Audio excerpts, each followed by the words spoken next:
rattled his legs and arms and plucked his ribs.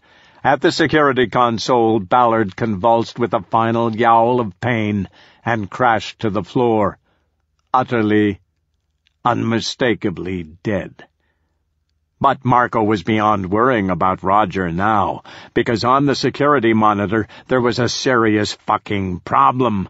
A nightmare projecting straight from his subconscious to the black and white screen. Really happening. The corpses had the security door open and were raging through the checkpoint by the hundreds, an endless river of dead, blood-crazed convicts flooding the infirmary. Even now he heard their wails reverberating up the hall. They were coming for him. Incredulous, he met eyes once more with Wu.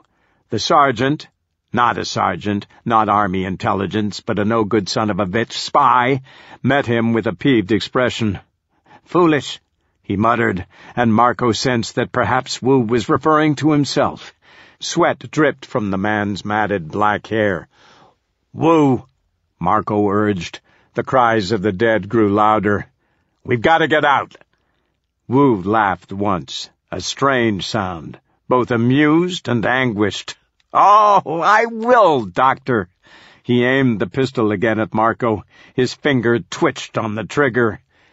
"You won't," he said. On Marco's chest, the red laser dot seemed to swell, big and round in his perception, like a basketball, and his pectoral muscles clenched, anticipating the hot pain to come, the searing implosion of his sternum, the bullet shredding his heart to hamburger meat. Desperate, his eyes counted off steps on the floor, the distance to Wu. 8 feet at least. Too far for a clumsy leap, a last-ditch grab for the gun. He'd be shot dead halfway. Wu dominated the center of the lab, imposing, cut with muscle. The blood-soaked bandages around his bulging left bicep made him look stronger, somehow more invincible. The M9 was locked in his grip, certain, intent on killing. His mouth and eyes had been wiped empty, 100 miles removed from the sympathy he'd exhibited in the chapel in Hemet. "We were almost friends then," Marco floundered. But now there was nothing between them except a mechanical stare. The betrayal should have angered Marco, enraged him, made him insane with the desire to bash Wu's skull, pound that backstabbing brain to jelly, and yet, at the same time, it was all so logical, he knew, impersonal, inoffensive, just Wu doing what he'd been trained to do. "I'm dead," Marco thought. The idea floated to him, oddly calm, almost acceptable, as if death were a choice he could never make for himself, but maybe, just maybe, after so much misery, he was glad somebody was making it for him. "Bullshit!" He scolded himself. His head cleared.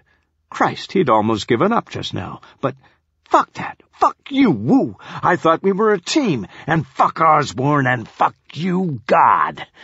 Do not go gentle into that good night and all that shit. You can kill me, but I don't have to accept this. I don't have to pretend it's all right. And there was the anger he'd been needing so badly. Belated, but welcome. Fuck Danielle, too. I'm sorry, Dell, but fuck you, too. I needed you. Setting him on fire, tears like burning gasoline on his cheeks and chin. You warned me, Wu, he said, his mouth dry. A bitter smile locked itself to his lips. You're nothing but a killer, right? Now go ahead and prove it. Wu wavered. Barely, only for an instant, marked by the quickest tremor at the corner of his mouth and a sad flicker in his eyes. He blinked. His finger eased on the trigger. The barrel swayed. And then he blinked again, and his eyes were cold once more like emeralds. Zhongguo, he half-whispered, like a ghost. For China. The gun steadied, and Marco braced for the explosion, still in disbelief. His eyes locked on Wu with intense, penetrating finality, as if with one glance he might see inside the man, decipher him, know the real Wu before the pistol flashed and all light went black. Wu's finger held, the moment stretched, agonizing and breathless. And then the gun lowered. The red dot touched the floor. Wu shook his head, slow and deliberate. No, he said. I will not. 8 feet away, Marco waited in stunned silence. He held to his spot, anchored, afraid to move, to breathe, to speak a word. It's a trick, a fucking mean bullshit trick. Wu turned his face, avoiding Marco. I have what I need, Doctor. Beijing is wrong. Your death adds nothing. His voice sounded strained. The vaccine is mine, but you can go. Please! From the main corridor echoed a freakish wail, corpses herding past the check-in desk. Hesitantly, Marco risked a word. Go? Home, Wu said. He lifted his head and nodded, his chin resolute. His gaze joined with Marco's. His eyes had softened, placid now like green stained glass, like the chapel windows in Hemet. And in that instant Marco believed him. Wu stood straight. China owes... I owe you this, he confirmed, and nodded again, agreeing with himself, unaware that a stiff-limbed shadow had risen from the floor behind him, arms reaching. Marco's eyes widened in horror. Wu! He cried out.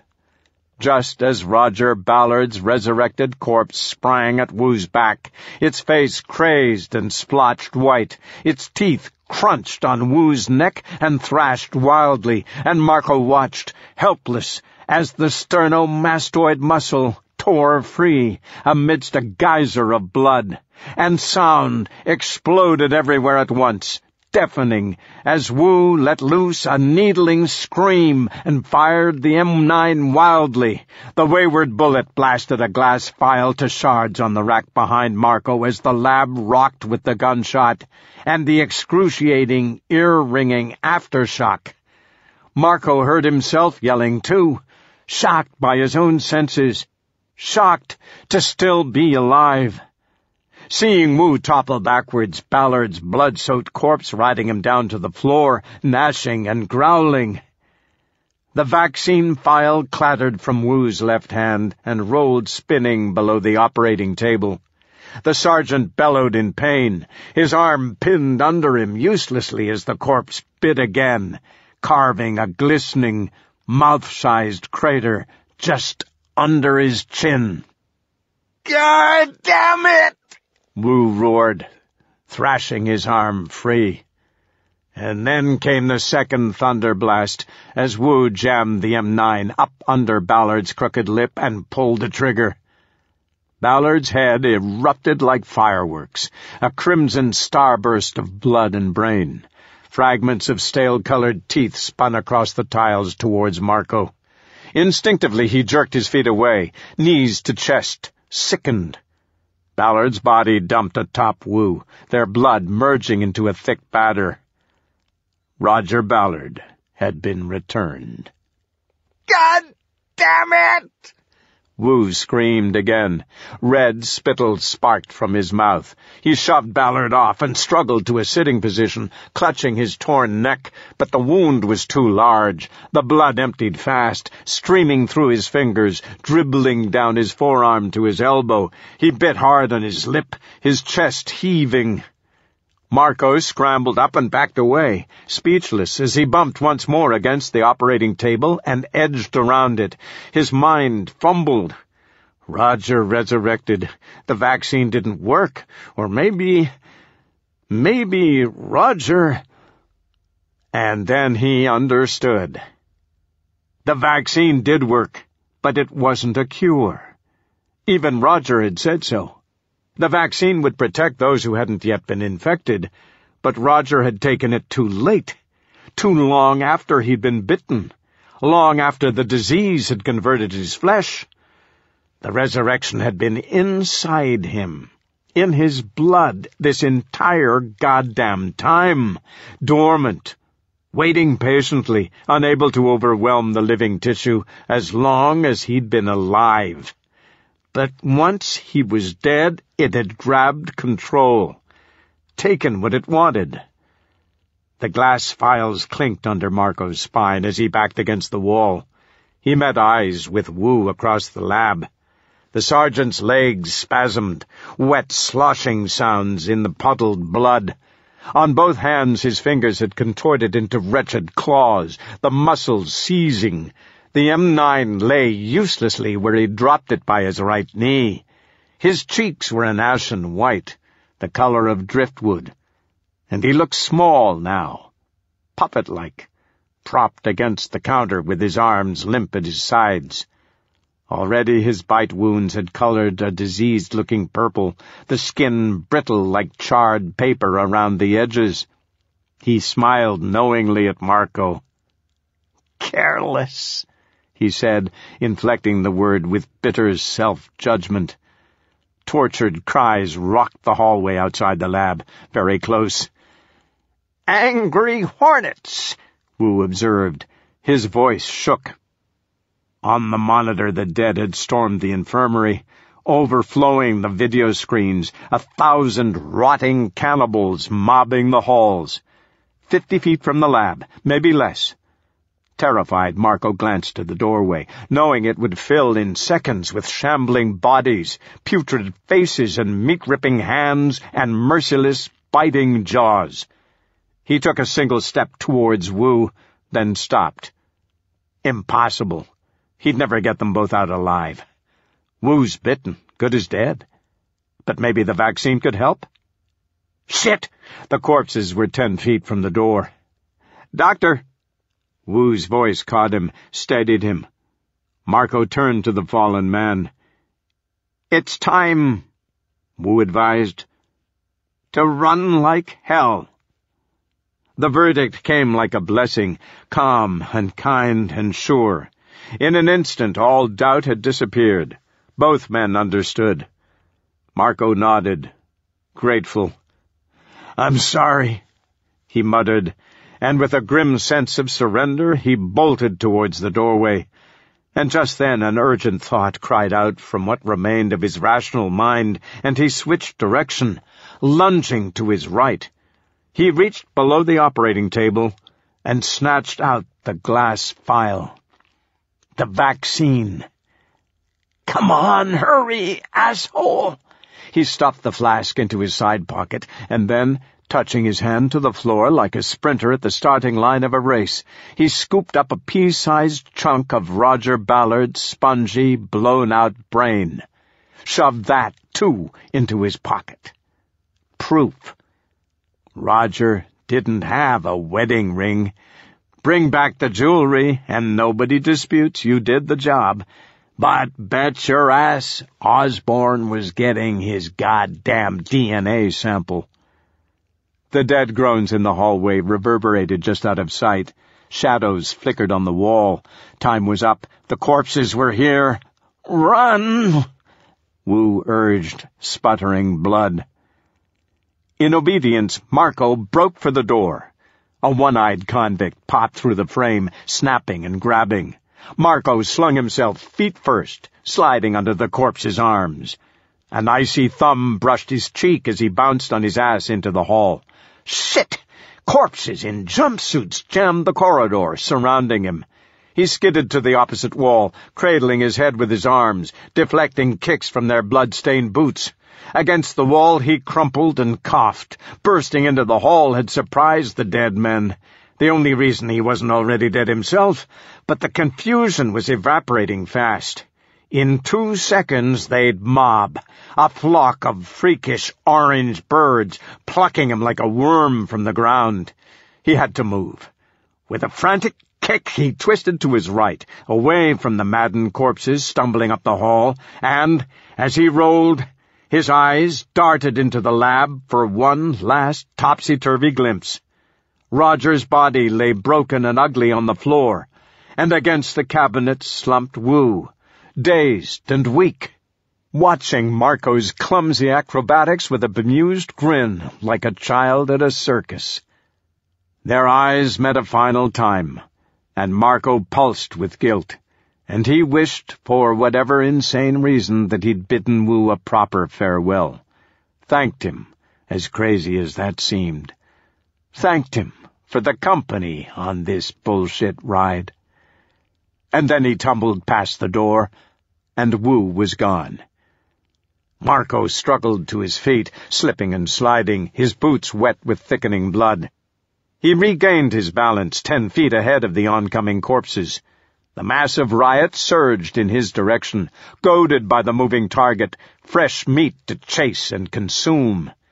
But he also noted grimly that the dead mob had split off into the lab as well, a march of empty-eyed corpses jostling through the door, swamping the room where Wu lay fallen. Goodbye, Wu. Marco ran, panting, his ribs throbbing, his skin hot with every kind of pain. He stumbled and cracked his shoulder against a dry whiteboard on the wall, smearing lines of black scribbled calculations, and then shoved himself back to the middle of the hall and continued running. His legs grew heavier with each step. In his head he counted seconds, all sound blotted from his consciousness, like the expectant silence after a grenade pin is pulled. And then it detonated. A high, hideous scream exploding from the lab, blasting down the hallway after him, a shock wave impossible to outrun. Goodbye, Wu, he thought again.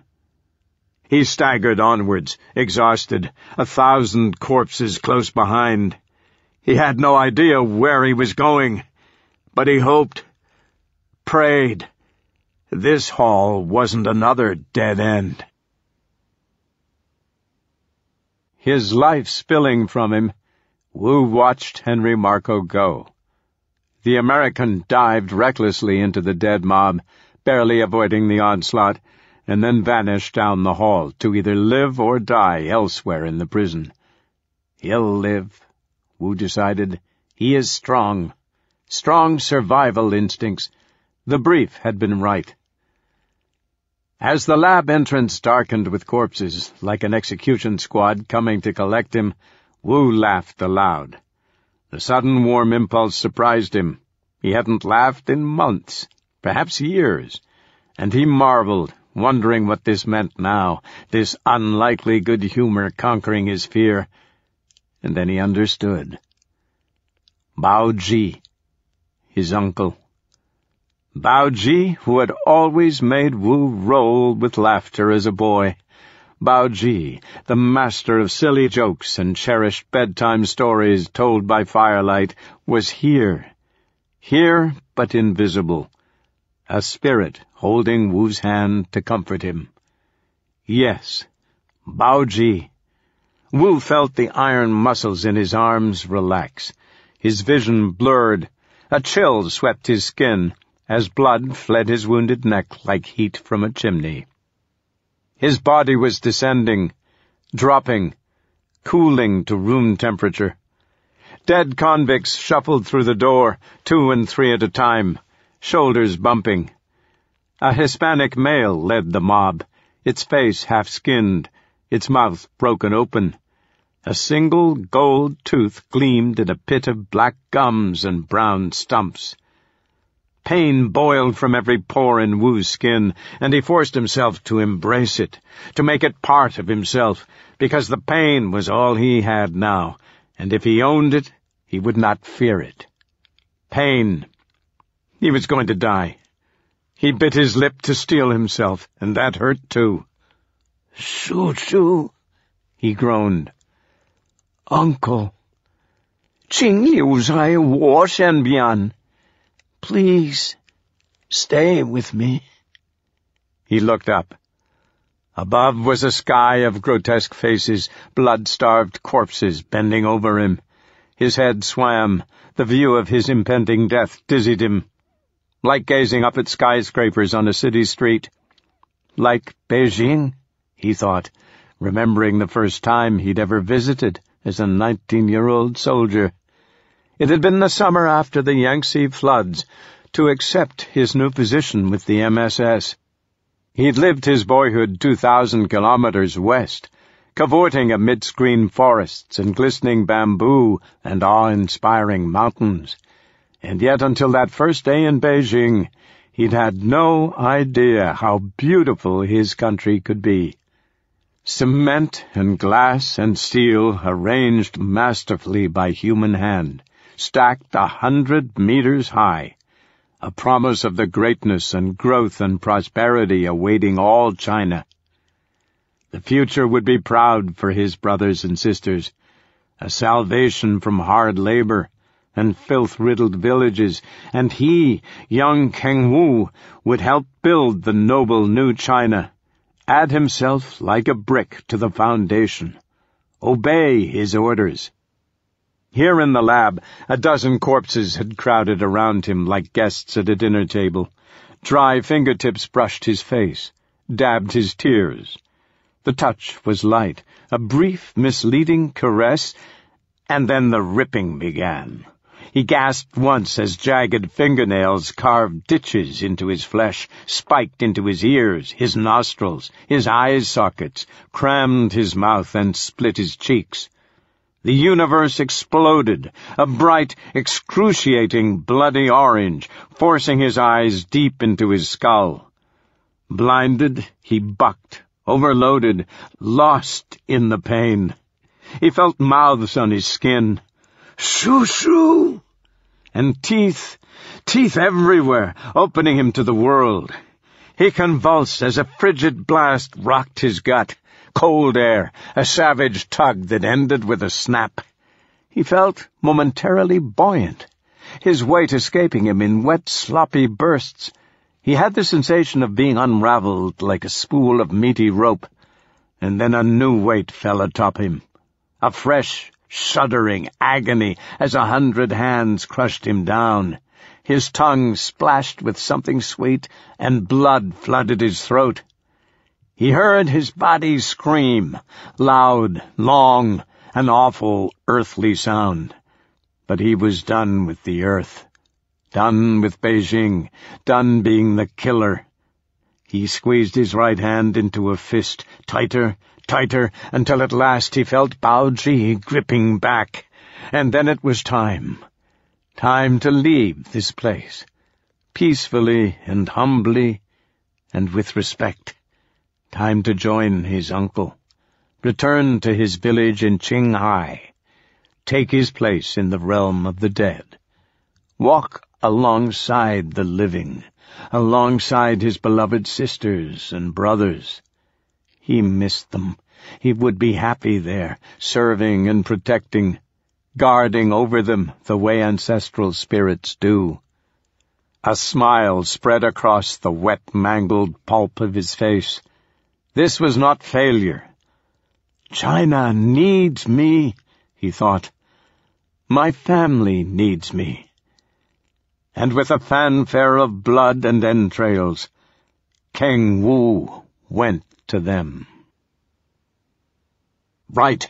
No. Left. The corridor divided, forcing Marco to choose. He cut to his left, ditching the corpses that stalked 30 feet behind him. He raced through another long hall of occupied cells. Strangled moans emanated from behind the metal doors, and he gulped the toxic air as he went.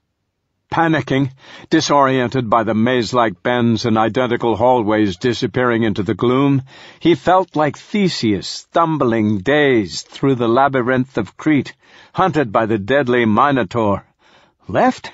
No, straight, knowing that a single wrong turn would kill him, and as infuriated cries echoed behind him and ahead from locations impossible to pinpoint, he prayed he wouldn't accidentally double back, turn the next corner and crash right smack into the frenzied dead convicts. Left, definitely left. And just then a rat bolted under his feet, and he hurdled it like some mad Olympian. At the next corner he careered out of control, wild, body slamming the wall. But his adrenaline was pumping too high to feel anything like pain, so without even a flinch he stiff-armed himself back on course and sprinted. Small details beginning to look familiar now, and with growing confidence he suspected he'd been this way before, recognizing a constellation of bullet holes in the wall, an oblong bloodstain on the tile. And then, suddenly, at the end of the corridor, 100 feet ahead somehow, he saw the dead, ragged and gray and mindless, charging at him. His stomach shrank, but he didn't stop, didn't slow. He had it figured out now, and he ran straight at them like a crazed soldier charging across the battlefield, headlong towards a terrible death. 30 feet, 20 feet, 10. 3 steps from their groping arms, a hallway opened to his right, and with a holler he planted his left foot and leaped sideways to escape, and whooped victoriously as he saw he'd been correct. He'd stumbled his way back to the central corridor. There was the same gurney he'd passed earlier, like a sign posted to steer him out of this fucking maze. The hall ahead was unobstructed. The dead legion from the main block had emptied into the infirmary and turned towards the lab, 1,000 corpses snaking through twists and turns behind him, as though he were leading a monstrous conga line at a bad wedding. He heard the corpses collapse around the corner, still hot on his trail, and his nose bristled as if they'd pushed a cloud of rancid air ahead of them. He took off again, this time elated, laughing, certain he would survive. Incredibly, impossibly, he would survive this mind-numbing, fucked-up morning. And each 20 yards he ran, another sight bolstered him. The admissions desk, the infirmary entrance, the steel-barred security checkpoint. He slipped across a slick surface of frothy blood embellished with shapeless chunks of meat, legs and a rib cage and a half-chewed heart, and big Skull's skinned head lying in the corner, mouth open. And beyond that the abandoned quad, sideways in the corridor. Jackpot! Thank you, Marco thought, clutching his ribs as if another breath would kill him. Giddy, he almost hopped onto the vehicle, then caught himself, feeling his mind settle to rational speed, the logic returning. He turned and grabbed the barred door, then yanked it so hard his elbows popped. The door crashed shut and locked, just in time. The dead onslaught hurled itself against the bars, clambering and shoving and squishing the corpses in front. Eyeballs squirted loose as the crowd pushed from the back. Chests cracked and oozed black blood. A starved corpse with a big chin grabbed at him through the bars. As the pressure grew enormous, its arms sliced off and slapped to the floor at Marco's feet. Marco stepped back, warily eyeballing the damp cinder-block walls. God, don't let the door crumble loose. It held solid. The dead screamed and raged. "Sorry," he addressed the crowd. "You have to stay." He mounted the quad and turned the ignition key. And as the handles rumbled in his sore grip and the motor throbbed like an indestructible heart, Marco shared the sudden rush of power in his own muscles, as if he, too, were wired into the engine.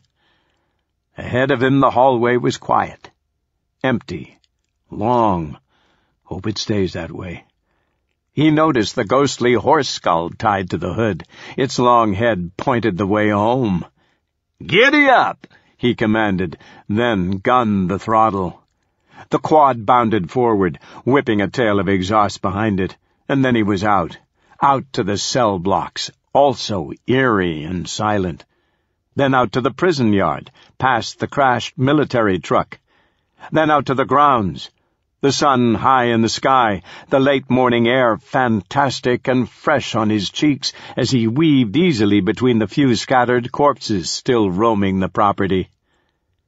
2 minutes later, he'd exited through the bombed-out hole in the concrete wall, and there he'd traded the quad for one of the remaining abandoned MTVRs.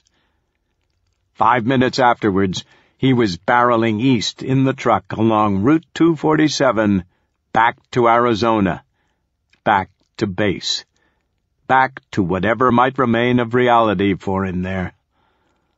He studied himself in the mirror, eyes bleary and bloodshot, pink with tears that came and went in unpredictable spurts, as behind him, Sarsgaard prison shriveled in the rearview mirror, shrinking and shrinking, and then finally vanishing altogether, sucking Roger and Wu with it into the void. Gone. His hands draped the steering wheel. His eyes fell sadly on the loose platinum band sitting askew on his ring finger. He felt more alone than he had in a long time. Danielle was gone, too. But I'm alive, he thought. And there came the tears again, a wet running salt he could taste on his lips. After all this bullshit, still alive. Fuck it.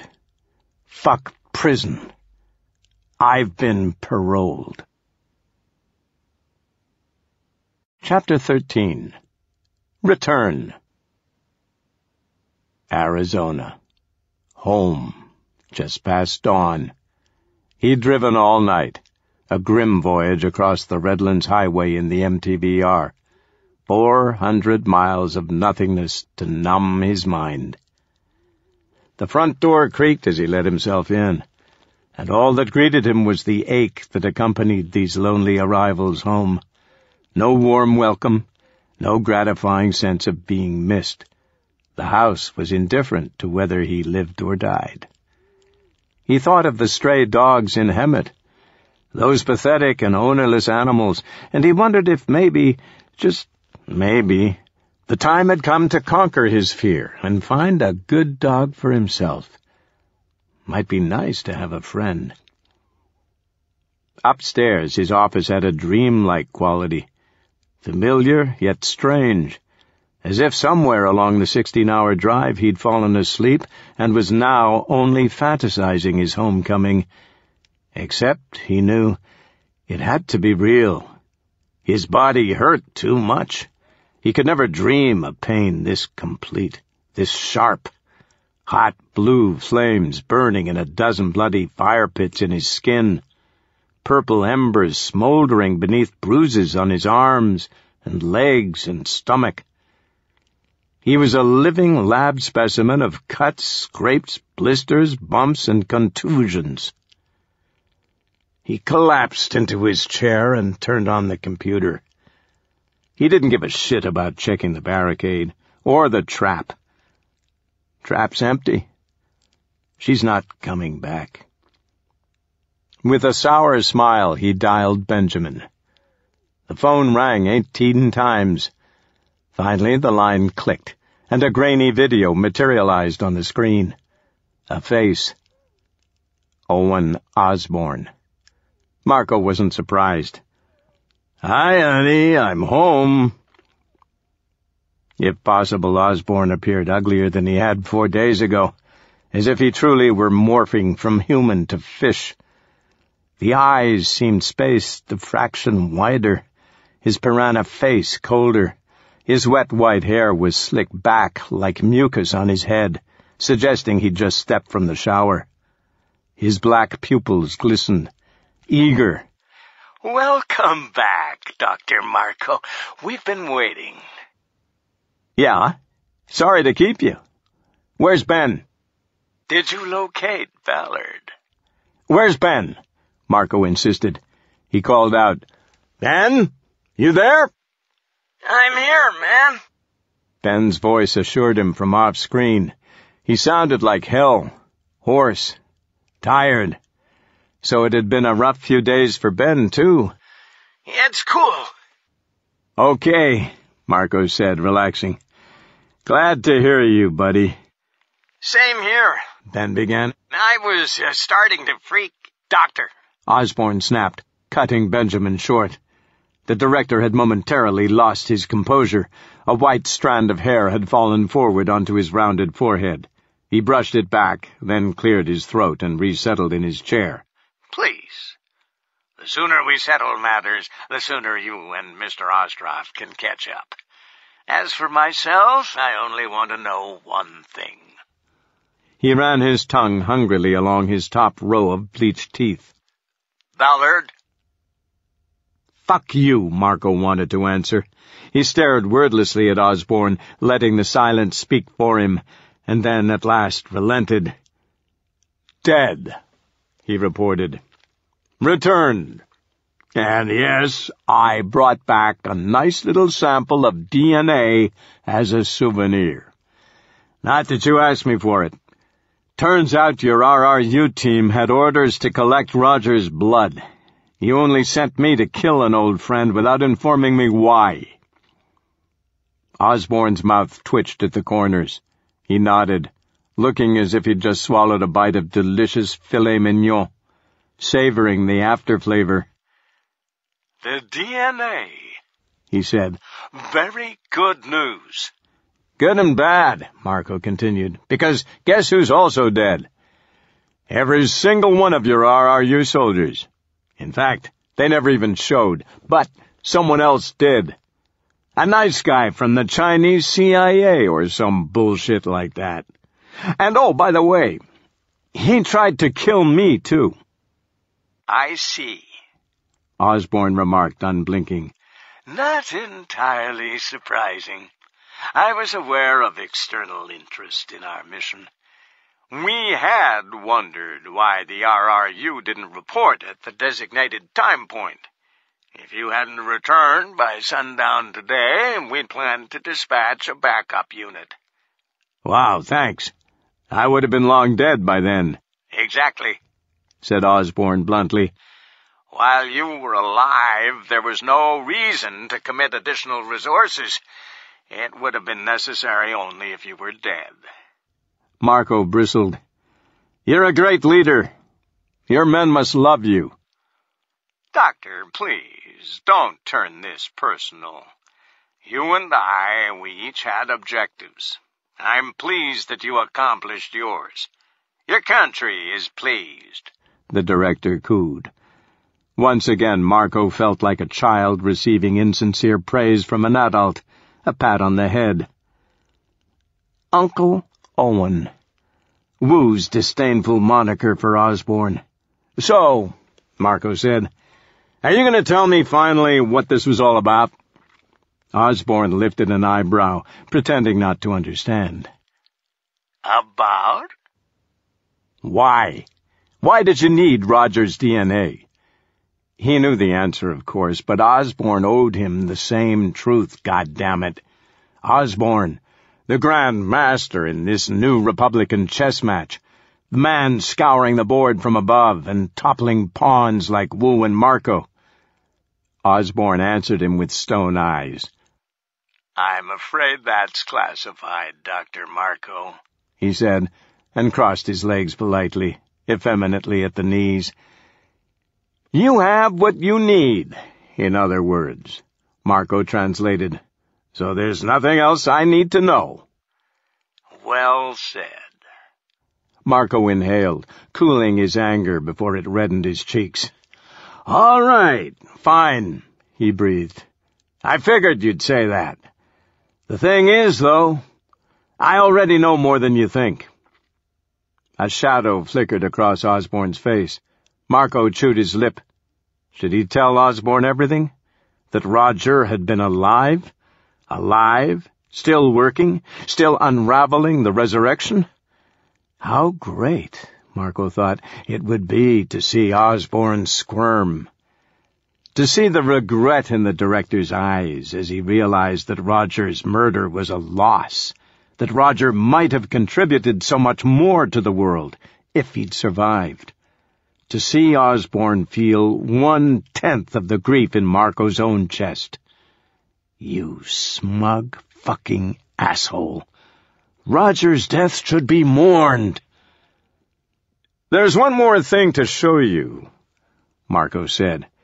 He dug into his vest pocket, cringing as his fingers brushed the clammy chunk of Roger's brain, and pulled the glass file he'd grabbed from the prison lab.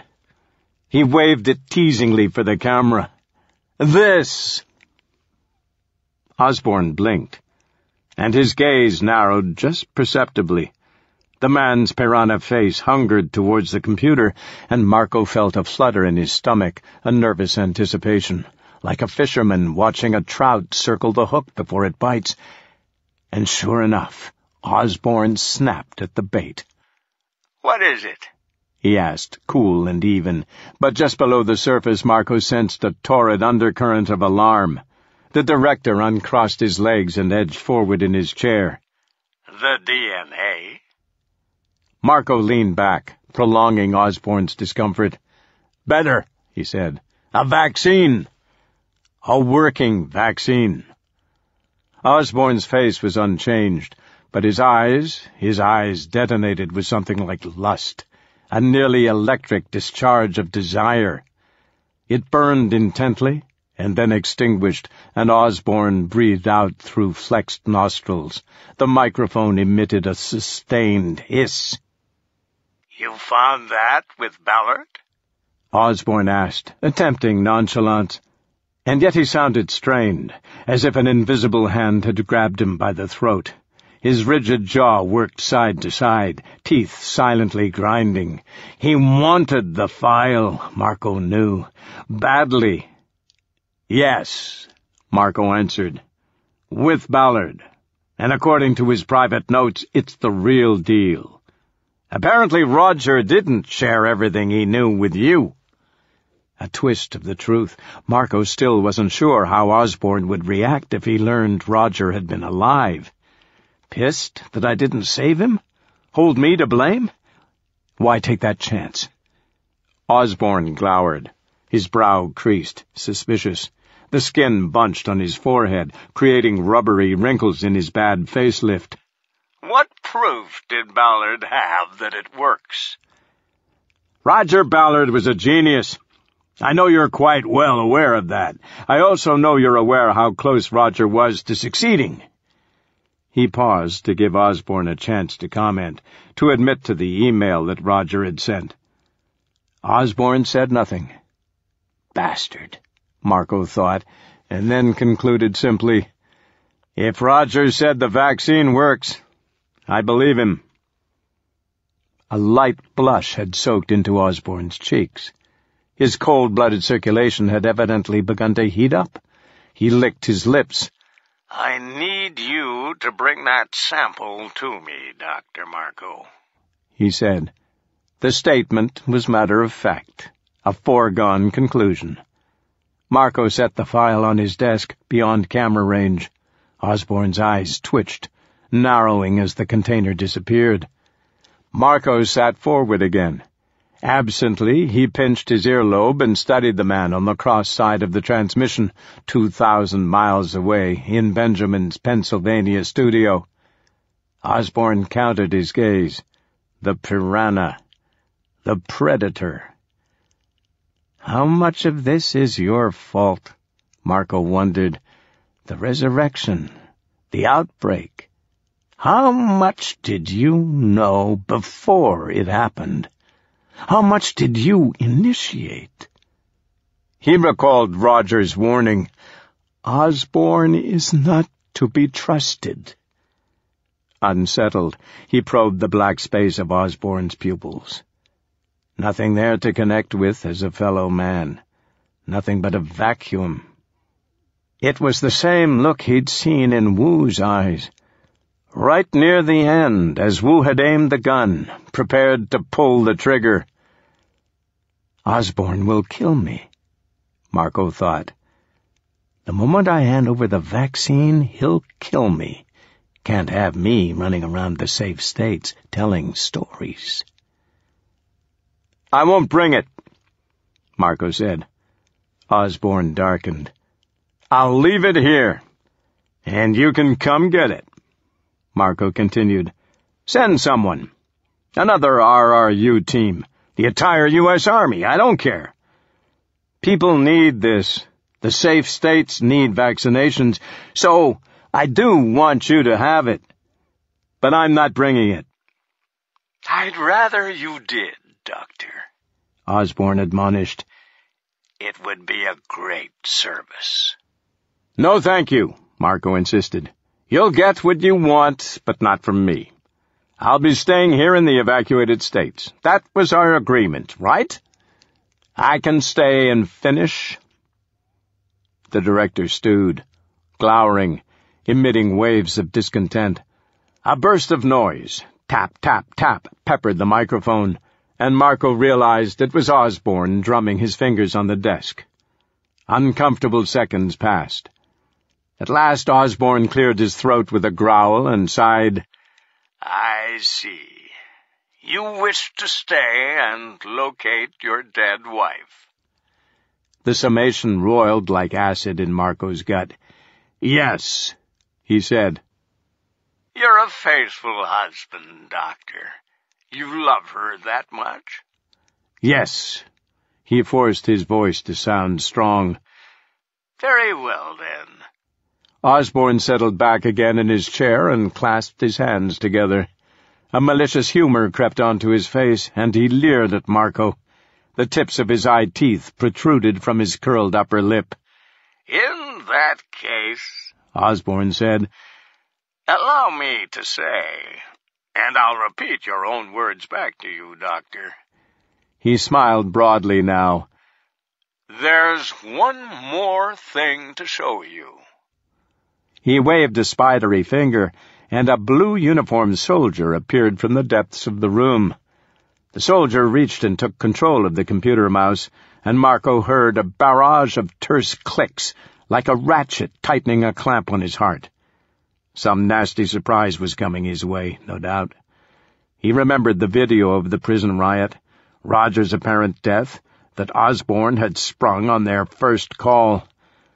Osborne seemed to read his mind. I warned you once, Dr. Marco. I always come to class prepared. In this case, another video that might interest you. Of particular interest is the fact that it was taken just last week. His emphasis made Marco shudder without knowing why. The screen blackened, erasing Osborne in mid-chuckle, and an instant later an image exploded onto the screen, like a new universe created in a millionth of a second. At first Marco didn't understand, and then suddenly he did, and the air superheated, and the oxygen caught fire in his lungs, and he choked. His breath stopped, his heart stopped, his nerves short-circuited. Beneath him the leather chair squawked and pitched. Bright sunlight. A living room with a giant picture window. Oh, God! vibrant green leaves in the yard. God! And a blue sofa below the window, and a woman sitting, God! Oh, God! With soft, auburn, lavender-scented hair tucked behind her ears, each delicate lobe with 3 jade piercings too small for the camera to see. Marco reeled, confounded, unable to make sense of himself, sucked into a mad wormhole stretching across space and time. He was aware of his hands, white-knuckled and creased with dry blood, clenched tight upon the chair arms and yet utterly beyond his control. His head had detached 1,000 miles away. "Dell," he croaked. She smiled sadly at him. "Henry." He jumped as she spoke his name, and he almost responded. The word "how" balanced on his lips before he pulled it back, remembering that the video was pre-recorded and uncertain what he would have asked anyway. Danielle, sitting there on the sofa, was nothing but the echo of Danielle at 7:48 a.m., 23:09:18, according to white digits ticking in the corner of the screen. His breath came in short gulps, his pulse bounding. Under the desk his feet trembled, a patter upon the hardwood as though his boots were begging him to run. "Henry," she said again. She swallowed and grimaced, his name hurting her throat, and then hesitated, seeming reluctant to continue. Her eyes darted off camera. A mumbled, unseen voice encouraged her, and with a rush of hatred, Marco recognized the patronizing inflections. Osborne. "You fucking bastard, you found her. You went to her and didn't tell me until now." His stomach boiling, he refocused on Danielle. She'd begun to speak. "Oh, God, Henry, I don't even know what to say." She stuttered. Her voice was throttled high like a whine, and her cheeks were ruddy and damp, the look she had whenever she was on the verge of crying. She appeared exhausted, beaten emotionally, aged 10 years in the span of 4. Her pixie dust had worn off, the magic gone. This wasn't the Danielle he'd met in Techtown, not even the Danielle who'd struggled so hard to love him here in Arizona. The spell had been broken. This was Danielle now, real, not some idealized memory, just a sad, frightened woman banished from the fairy glen, her dreams shattered. His heart plummeted. "I thought you were dead," she said, battling to stay composed. "I swear, Henry, I thought that, or I would have told you to get out of there, to come here, the safe states. I didn't know until this morning, I swear. These men, these soldiers came. They wanted me to make this message for you. They told me about you, what you're doing, you and Ben. I thought you were both. Why weren't you on the survivor register? I had you declared dead." Her words dissolved into tears. Marco sickened. Ben had never bothered to register them. What was the point? Everyone they knew was dead. Trish was dead. Danielle was... Shit. Danielle was alive. Another quiet encouragement sounded from Osborne off camera. Danielle steadied herself, breathing deep from her belly, and then resumed. "They told me what you thought about me, I mean. Oh, Henry, I'm sorry. I'm so sorry you thought that. I never meant..." More deep yoga breaths, the way she'd once taught him. "I know you found the Honda empty," she said. "Oh, God, that day. Henry, it wasn't me. I got away. Janice, you remember her? She was driving me to Trish's. I was too upset about going to Trish's. I was a mess. I couldn't think, and Janice said she would come take me, and then everything was crazy. There were monsters chasing us, and she crashed, and these dead people opened her door and grabbed her, and I got out my door and ran. Her face crumpled, and she again broke into sobs. Dell. He wanted to reach through the screen and comfort her, tuck her hair back behind her ear where it had fallen loose. He had to restrain his hand. Instead, he wiped his own face with his sleeve.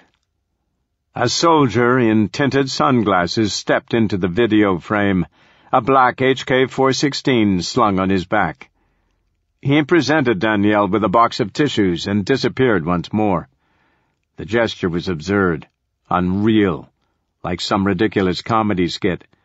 Danielle dried her face, her nose. 10 or 20 seconds passed, occupied by her quiet huffing.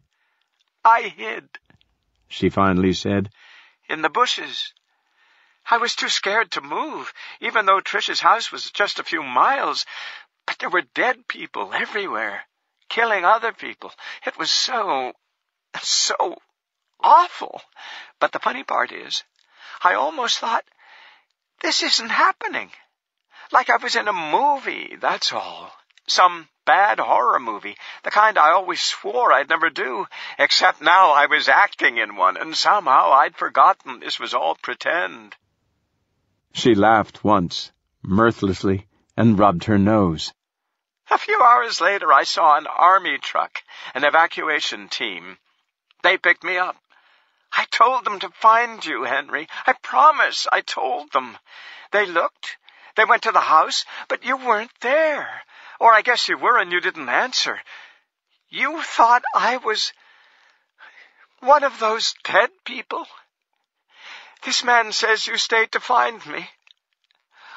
Oh, God, I wish you hadn't done that, Henry.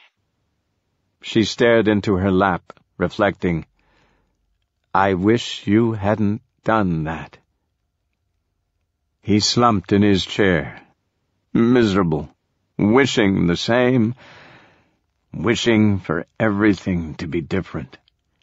He pressed his eyes shut, and when he opened them again, his gaze met hers. She was intent, imploring, Henry, please listen now. I'm sorry. I'm sorry I left. But you understand, don't you? I had to. I promise I had to. I had to move on. And I think there's meaning that it happened when it did, on that day. I thought about it so many times. How I was dead in my life. Dead and buried with Hannah. And then the resurrection came. And it was like all the death and sorrow I'd been holding on to was unleashed into the universe. Not just me, my sorrow, but people's everywhere. And nobody knows why. And it was horrible, horrible. But the resurrection brought me here, to the safe states. And I know it sounds selfish, but I'm glad. I'm glad. Because after all that, I'm not dead like I was before. I'm alive here. She cupped her hands to her mouth, perhaps surprised at her own candor. And for the first time he noticed the ring on her left hand. A wedding band. Gold with small crisp diamonds laid horizontally across the cusp. Not platinum. Not Cartier. Not the ring he'd slid onto her slender finger 8 years ago. A pit opened in his stomach, and he felt himself slide to the bottom. Gradually he became aware that she was again speaking. Remarried, Henry. You don't know him. I met him here, after it all calmed down. Married. Dell married someone else. So soon. He grimaced, scouring the depths of himself for outrage, for anger, for the gut-busting pain inflicted by betrayal. It should have been there, all of it. But it wasn't. He found nothing. 4 years, he thought. That's not so soon. Shit, you know better than anybody how long 4 years can be, when you can barely survive a single day at a time. Henry, she said, and his attention drifted back to her. This is my life now. Here. It had to be this way. Couldn't you feel it? The universe telling us? It told me to move on. It's telling you, too. Move on, babe. She slipped, wincing at the old pet name, then caught herself and continued, Move on. You can't stay there. You don't need to. Get out and come to the safe states. Find your happiness. I'll never be happy. Her words that day by Hannah's grave. Perhaps the same memory stirred within her now. You were right, Henry. It's what Hannah's spirit wanted for us. To start our lives again. Start again, he thought. Start again, just like Joan Roark. Start over without Danielle. Go east. Take Osborne at his word. Bring the vaccine. Join civilization. Cash in that big bank account Ben's been saving for you and buy a wonderful fucking house and live there, happy, but not real happy, and wait for this whole fucking mess to happen again. And please, Henry, please, please, forgive yourself. It wasn't our fault. Are you happy, Dell? He wondered aloud, not caring if Osborne heard him on the microphone. He rubbed his knuckles across his chin and studied her. Yes, he answered himself. She's happy enough. Her mouth opened, but she seemed empty, all the words released. She shook her head, a tender gesture. Take care of yourself, Henry. And then blackness crashed down on her in mid-sentence. The video stopped, and she vanished, jerked abruptly from him for the second and final time in his life. And in that flash of nothingness he could almost see her departing him, like a cloud of breath on a freezing day. As if he were a boy again, watching his own essence twist and dissolve into the atmosphere, irretrievable, gone forever. And then, just as suddenly, time returned to collect him, and he was once again a 42-year-old man, hunched over his desk in his lonesome home in death-ridden, dirt-coated Arizona. "Bye, Dell," he said. The universe answered him with silence. Back again on the screen was Osborne's ugly, smirking complexion. No need to see more, Doctor. You understand, he said. Your wife, beg pardon, your ex-wife, is here, alive, meaning your personal mission in the evacuated states is no longer relevant. Quite pointless, in fact. The director propped his elbows on the desk and laced his fingers together. I'm happy for you, of course, he purred, lousy with insincerity. Such a horrible burden removed. Which brings us back to the subject at hand. In light of these revelations, seeing you have no reason to hold your current location, you will bring me that vaccine, won't you, Doctor? Our original deal still stands. Amnesty.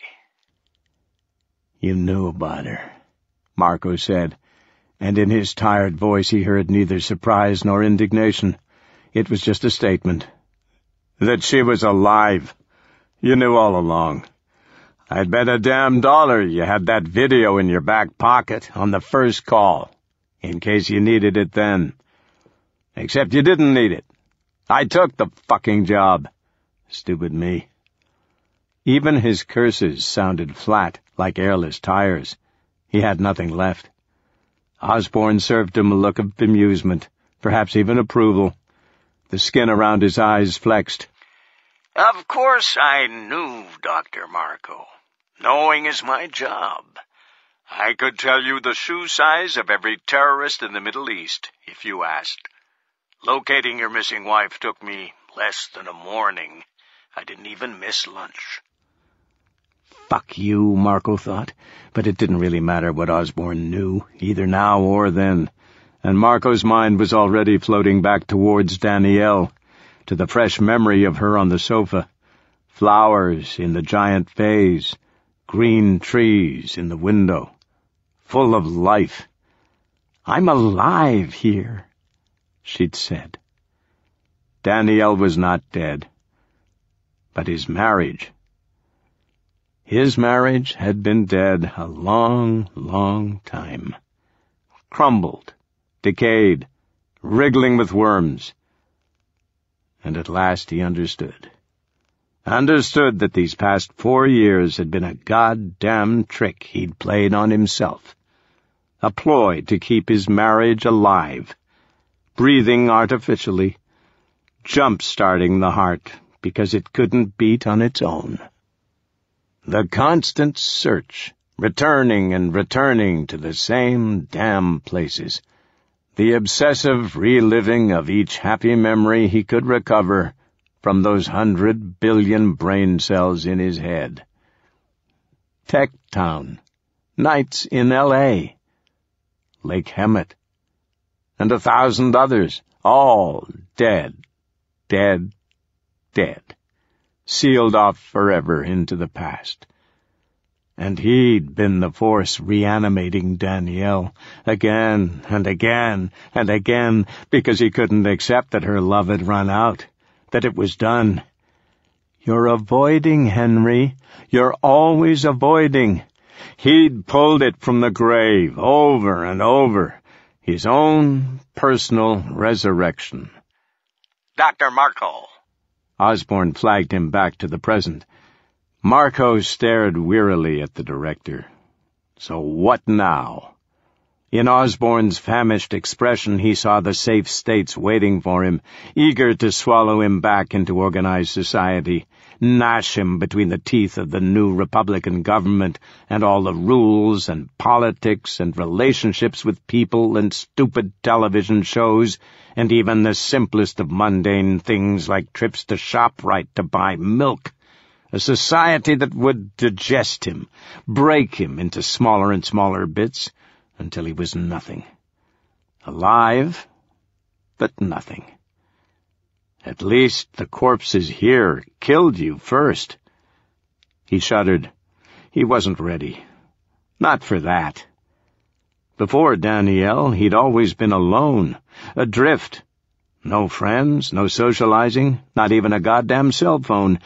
And then he'd met her, Danielle. His link to life. But now, he surprised himself with a chuckle. "Hang on," he told Osborne. He held up one finger. "Give me a second."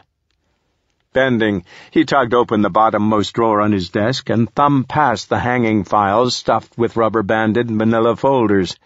From the back he dug out a fresh folder and a clean Ziploc sandwich bag.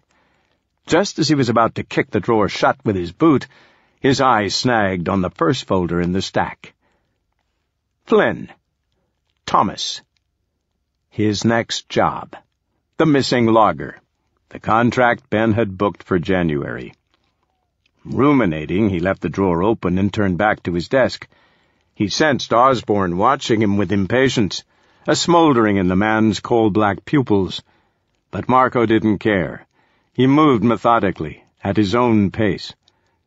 From his pocket he scooped the spongy blob of Roger's brain and shoveled it into the Ziploc.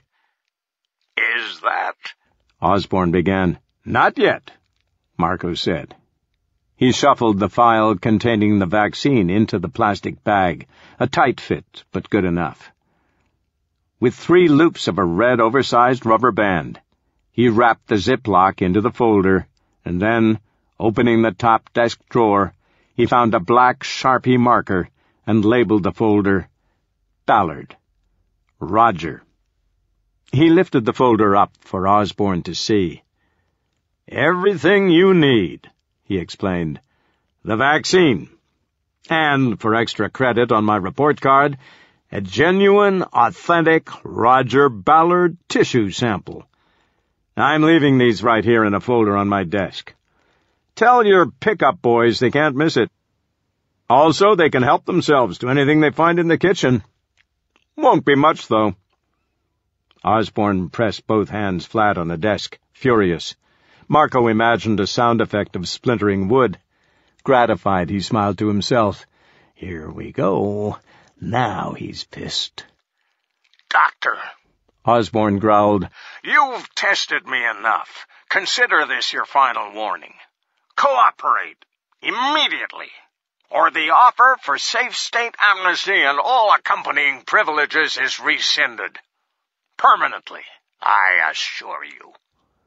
Marco pushed back his chair and rose. "I'll lock the front door. Don't want corpses getting inside, wrecking up the place. Feel free to shoot the lock." "Dr. Marco! Marco!" Ben said off camera, then edging just into frame behind Osborne. "Come on, man.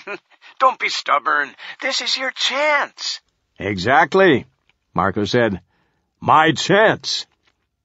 With a giddy thrill, he watched Osborne seethe. A plump vein zigzagged on the man's cosmetically tightened forehead, and thin tendons bulged along his neck, stiff and rigid like bamboo stalks rising from the white-collared shirt. Marco laid the folder on the desk and angled the camera to center the rubber-banded bundle in the frame. "For your viewing pleasure, asshole." "I'll leave this on while I take care of some things," he said. "Enjoy!" He'd crossed the room halfway when Osborne called him one last time. "Doctor?" Casual. As if in the span of 5 footsteps all had been forgiven. Marco hesitated, turned. "Yes?" "I will respect your decision," Osborne declared, then lowered his chin. "Due to the fact that we may require more from one another in the future. As you can imagine, there is still much work to be done in securing a new and safer America. Perhaps more contracts, returns to be made, as you say, in the interests of national security. However—" And here his tone darkened again, instantly ominous. "Your refusal to accommodate me has been noted." The implied threat lingered in the stale air for several seconds. "Fuck you," Marco said. "I don't want your jobs." He strode from the room. Osborne's cruel laugh clawed at his back. "You will, Doctor," Osborne called. "You will." 3 hours later, the truck was packed with clothes, firearms, camping gear, suitcases, maps, MREs, all the tang and canned goods from the pantry. Enough for a week's drive, he estimated. And then he'd need to scrounge for more. Plus, books, his favorite pillow from the bed upstairs, and the computer. He'd unplugged Osborne in mid-sentence. "Be rational, Doctor, and consider," Osborne had urged, and then, click. That was all. And as the hard drive powered down, a white pixel of light blazed once in the blackness and then disappeared, like the final star extinguishing at time's end. In a cardboard box on the truck's passenger seat floor were all the folders from past jobs. All the rings and necklaces and bracelets and wristwatches he'd collected over the years. He would return them someday, but not soon. On top sat the folder for Thomas Flynn, stuffed with dog-eared sheets of notes, photos, transcripts of his interviews 2 months ago with Gary Flynn, Tom's grief-stricken father. Nice guy. Returning Flynn will be good, Marco reasoned. Keep me busy. Back on the desk in his office lay Roger's file. exactly where he'd left it, waiting for pickup. Without doubt, Osborne would dispatch another goon squad to come collect the prize. Probably the orders had already been given. The team scrambling. Maybe I'm paranoid, Marco thought. Maybe they're nice. Then I could just hand over the vaccine and we'd all have a beer and laugh and tell jokes about Uncle Owen. Right. Or maybe they'll just blast a bullet in my head. Hell no. He wasn't taking that chance. No need to stay in the Gold Canyon. Not anymore. Danielle wasn't coming back. She'd moved on. His eyes misted. My turn now. One good thing about the evacuated states, there were plenty of places to conceal yourself. Houses, office buildings, hotels, shopping malls, even a cave someplace in the goddamn mountains. Osborne could send 100 search teams and never find him. And the horsemen, what about them? Was there still an army lurking out west, eager to hunt him down, extract revenge for what he'd done to Big Skull and the others? Marco sighed. Yes, Henry, he thought. Better lay low for a while. But just remember, the trouble with hiding spots. You think you're safe until you're not. He flexed his hands on the steering wheel. His left ring finger looked bizarre, the golden tan broken in half by a white stripe of skin, wrinkled and pathetic. Back in the office, a second folder lay on the desk beside Rogers. A fresh, new file. Marco, Henry, scrawled on the tab, and inside, in a ziplock, his wedding ring. He wasn't sure why he'd done that, but somehow it made him feel better. It felt more official, he supposed. Done and over with. He wondered if the goon squad would take his ring back to Osborne. At the bottom of the driveway, he nosed the truck through the gate and peered one last time into the rearview mirror. He'd never return to this house again. He silently wished it goodbye, and thanked it for the years. Seeing it there, dark and sealed and vacant, he felt a door inside himself seal and lock as well. In the sky, black specks of vultures had begun to gather like an oncoming storm. Somewhere nearby, he guessed, corpses were on the move. And so he cleared his throat and turned left out of the driveway. North, he thought. North might be nice. Hell, he even knew a great vacation cabin on a lake in Montana. 10 or 11 corpses greeted him outside on the street.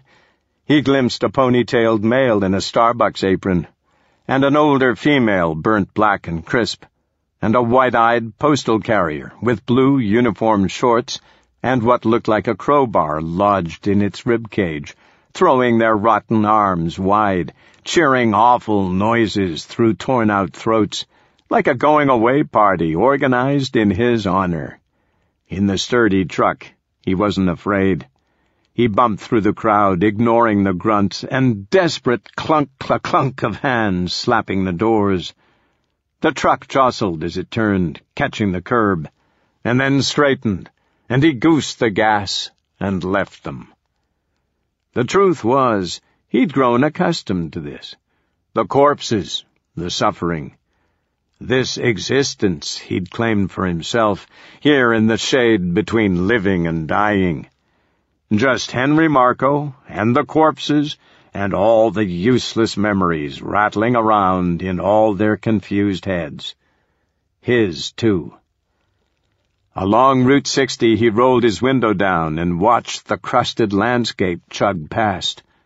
The scrub, the ocotillo, the crumbling planks of old wood fences, and now and then a corroded, dirt-caked radio tower. Yes, the Arizona desert was an endless brown, and yet Everywhere the brown was tinged with green, vegetation adapting to the environment. Out here, brown was alive, prospering. He thought of a guided nature hike he'd taken 5 years ago, he and Danielle, through a preserve near Tucson the summer they'd moved, trudging along a dirt trail between thirsty cactus and arid rocks. The biologist had stopped the group and knelt beside a dead brown clump of vegetation, what looked like a shriveled-up fern the size of a baseball. Rose of Jericho, the biologist said, also called the resurrection plant. Resurrection plant. Marco half laughed now. Hilarious. It's not dead, the biologist had explained. It can't store water, so it turns brown in a drought and withers up to conserve moisture. Then it goes dormant. No metabolic function until the next rainfall. Could be years like this. You'd swear it's dead. He'd poked the stiff tangle to prove his point, but it's doing fine. A little rain, and it turns green again. Opens up nice, and keeps growing until the next dry spell. Then repeats the cycle. Like me, Marco realized as the truck rumbled north. He wasn't a zombie, not yet anyway, but he wasn't quite alive either. Dormant. Brown and green, yin and yang, two halves of the whole. And who knew? Perhaps Wu had been right. Danielle, too. Perhaps Hannah was here alongside him, a beautiful, amazing spirit, escorting him, nudging the wheel in his hands towards the correct road. And perhaps if he tried, if he kept straddling this murky line between life and death, and if he believed at last what he'd never believed before, then he'd be granted what he so desperately wanted, the power to perceive her, hear her, see her again. He inhaled a long, hopeful breath, alert for any sign of her presence. Nothing.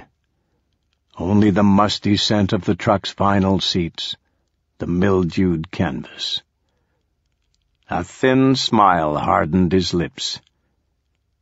He just needed a little more time. Epilogue. Your man failed.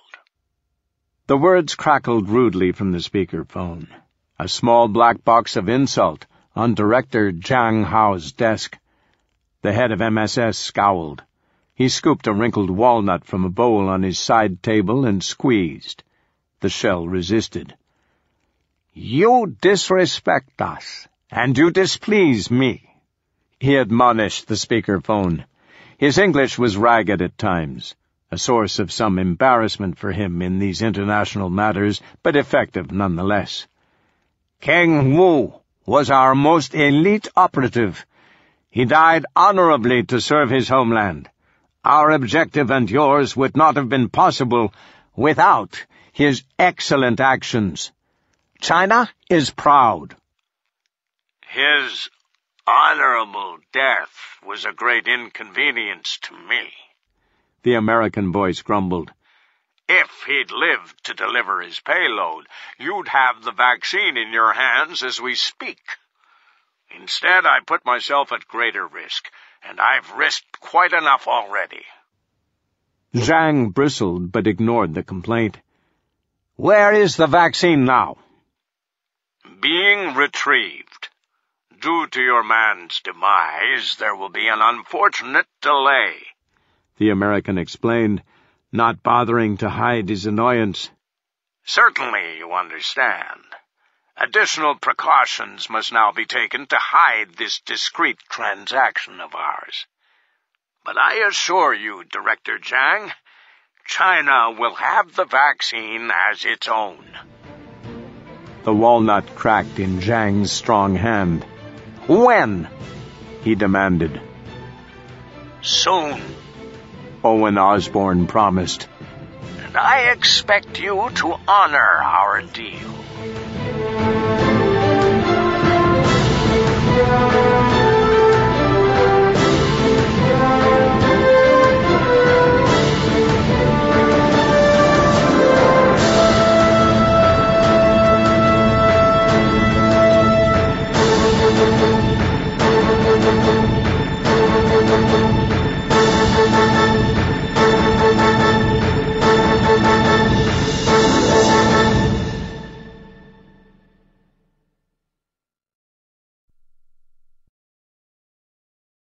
Audible hopes you've enjoyed this programme.